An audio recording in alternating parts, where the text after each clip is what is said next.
All right, so I'm going to teach you guys the only way to run a meta account to scale. So you really have to be run by rules. What I mean by that is there are specific rules that tell you when to make certain decisions. When do you scale budget? When do you not scale budget? When do you do nothing? When do you decrease budget? These are what we call ad account rules. But for this video, I'm going to call them the scaling rules because that's what we all want. And I'm going to teach you the only right way on how to do this. There's a lot of BS online, but I'm going to show you the right way to do it because we've been doing this longer than everybody else. We're more proven than anybody else. And frankly, we handle more budget than just about anyone else on the planet. So let's dive in and talk about this. So meta scale rules. There's 3 core steps of rules that your ad account should be run by. Okay. So the first one is you need to know what the heck your targets are. And I mean by this in the nicest way possible. If you don't have the math done, you are an idiot. Do not pass this step. And what I mean by that is know what you're trying to shoot for. So for us, a lot of our brands, they have one of these 3 objectives. Either they are going after a certain new customer CAC target, they have a certain contribution profit target, or MER, which is marketing efficiency ratio. I'm not going to go through how to calculate all these. In another video, I went through that on several videos, actually. One are the video on talking about the right metrics to scale an account. That's one video. Another video I talked about this was very recently on the Meta playbook for 2025. Check out that video. But for our brands, it's these one of 3 targets. Now, you could have 2 targets, that's okay, but you have to know what are you shooting for, the reason why, and then also what is that target. So for example, you have to do the math. Take the time, do the math.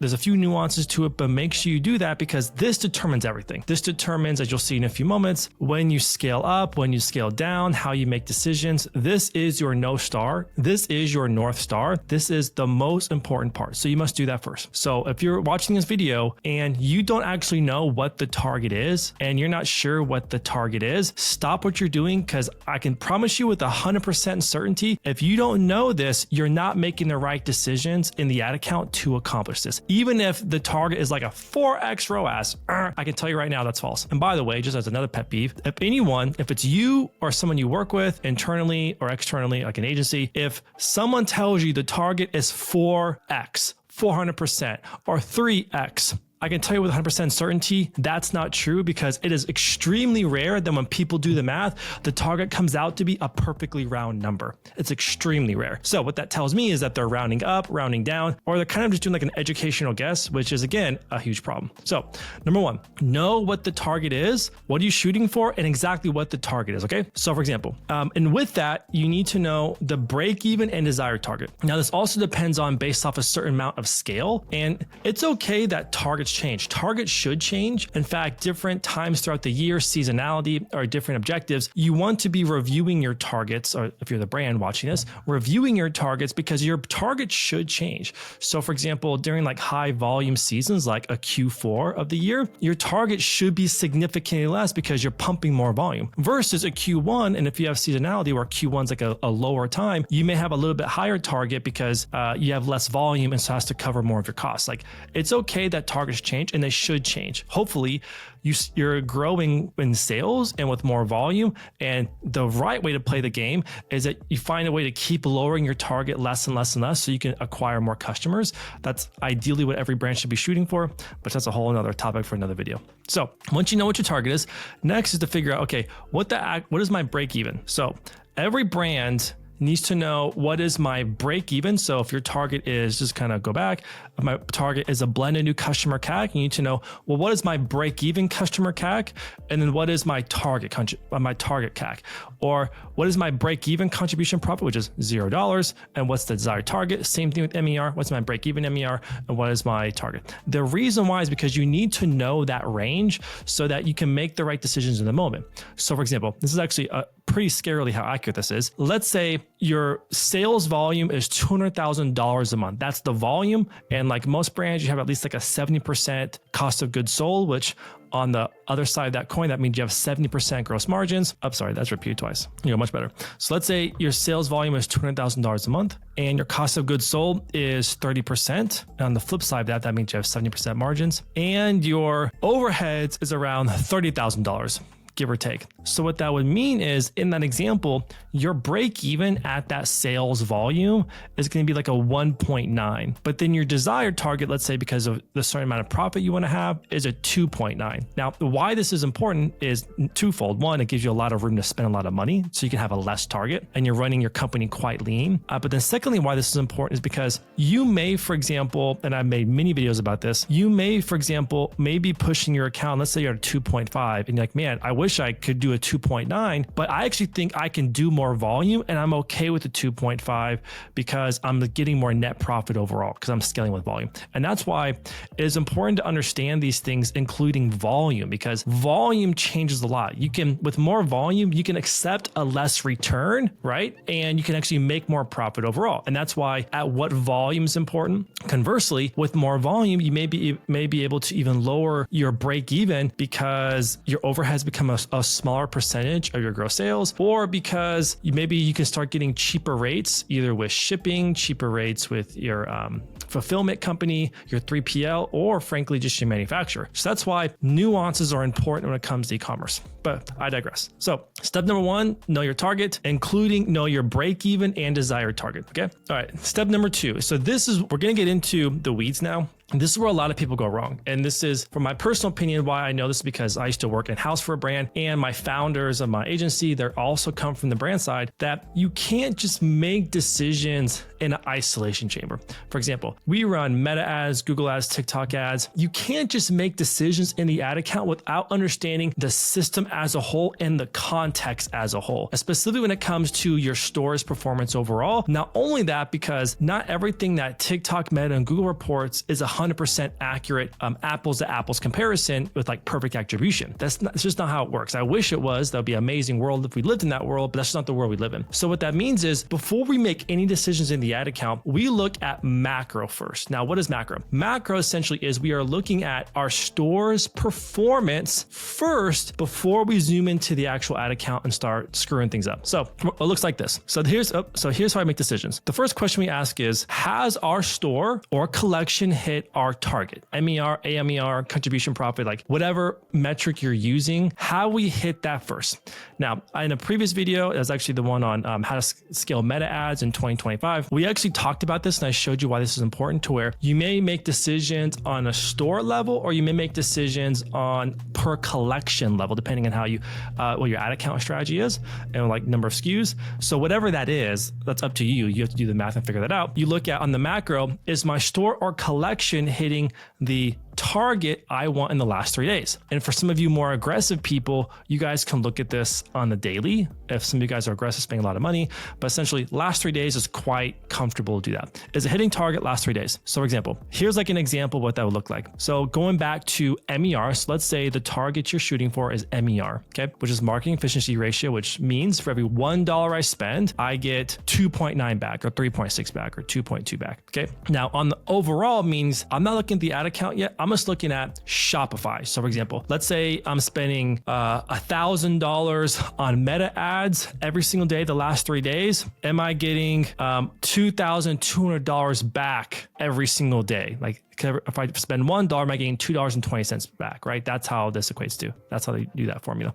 So for example, how we make decisions, we do it based off of upper bound and lower bound percentage quartiles. What does that mean? Essentially, it's just, are we plus or minus within a 25% range? And that determines how we make decisions and how we're aggressive. So for example, let's say, for example, our target is 2.9. At a store level, we want to have a 2.9 MER. Okay, cool. So just kind of show this for illustration purposes. If our store is running between at a 2.2, that means it's 25% less than our target. Make sense? So if we're running between a 2.2 and a 2.9, we're within a 25% range that's worse than what we want, right? Versus if our store is running anywhere from a 2.9 to 3.6, it's in the upper 25% range. Because if you're running a store at 3.6 MER, but your target is 2.9, that means you're 25% over your target. Makes sense? Like 25% above, 25% below, right? And then anything below this target or above that target means you're plus 25%, right? Not rocket science. But the reason why we do that is because it gives us a little bit of margin to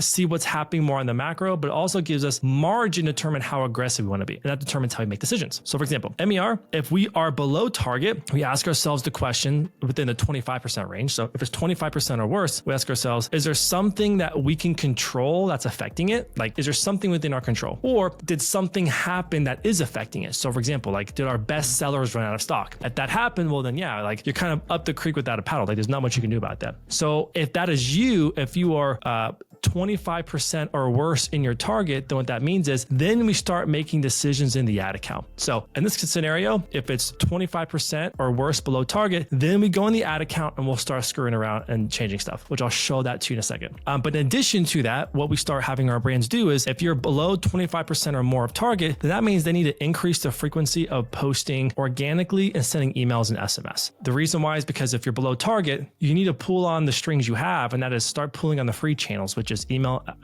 SMS aren't free, but they're very low cost, and also posting organically, okay? If you're at target, do nothing. So just to kind of come back real quick, what we're doing here is we're looking at the macro first. Before we look at the ad account, we start making decisions. If we are below target, we will zoom in the ad account and start making decisions and posting more organically and sending more emails. If we are hitting target, don't do anything, which I'll get to that in a second, or make very, very few changes, okay? If you are above target, 25% or more, so it's like from 0% to 25%, you can start making conservative changes where you can start increasing spend, which I'll show you those rules in a second, or you can be very aggressive and really start scaling using our aggressive scale rules. Make sense? So that is what we do first. So step number 2, we look at the macro. Are we below target? Are we at target? Are we above target? And that is our decision tree of how we make those decisions. Now we look at the ad account and we start going in the ad account and make decisions. So kind of the same thing. Inside the ad account, we have targets. So we have targets on a North Star, if it's MER, contribution profit, if it's CAC, doesn't matter. Now we start going in the ad account because our ad account has targets. And so when we're looking at the account, we look at this first. We look at campaign or ad set level. Okay. So if you're running like an ASC campaign, you just have to look at the campaign level. If you're running a CBO with a bunch of ad sets underneath it, again, look at the ad set level with the creatives in the ad set level. But if you're running like an ABO, then you'll make decisions based off ad set performance. Okay. So we asked this question: is the ad set campaign or ad set hitting in platform KPI? So if our target, I'm making this up, but let's say if our target, for example, is $50 cost per purchase, and we're running a CBO campaign, we have like 3 ad sets. This one is at $45 CPA. This one's at $67 CPA, and this one's at $80 CPA. Well, then these two clearly are outside of that 25% target. So what that means is then we make decisions based off that, and it's based off of our percent or quartile. So if our target is new customer CPA, and let's say, for example, this ad set is hitting our KPI. So what do? Well, great. We do these things. Is if we are 25% or more above target, this is how we make increasing spend decisions. So for example, if $50 is our target CPA, but it's like really cheap. It's like cheaper than $37.50. Well, then what we'll do is we'll increase spend anywhere from 20 to 100%, depending on how aggressive we want to be and how aggressive our brand partners want us to be. And we'll do that every 2 to 3 days. If it's very aggressive, we'll do that every freaking day. If they're super, super aggressive, then we may do that more than a couple times a day, but we don't do that often. It's typically 2 or 3 times a day. Or 2 or 3 times every 2 or 3 days, we'll increase the budget by 100%, 200%. And then if that holds and CPAs hold, well, then we'll do it again. And then if it is quite conservative, where, within that 25% range, we'll just increase the budget 20% every 2 or 3 days, and then see if it holds stable and keep going. And then if you're at target, which is 25% or worse, then what we'll do is we'll say, okay, or we're at danger of potentially going over the CPA account. So what we'll do is we'll pause ads that aren't spending, because if it's not spending, it means it sucks. Pause ads that are over 25% of target. If an ad is getting a lot of spend, but it's not hitting a target 1-day click attribution, or if it's over 30% attribution, we'll pause that ad as well.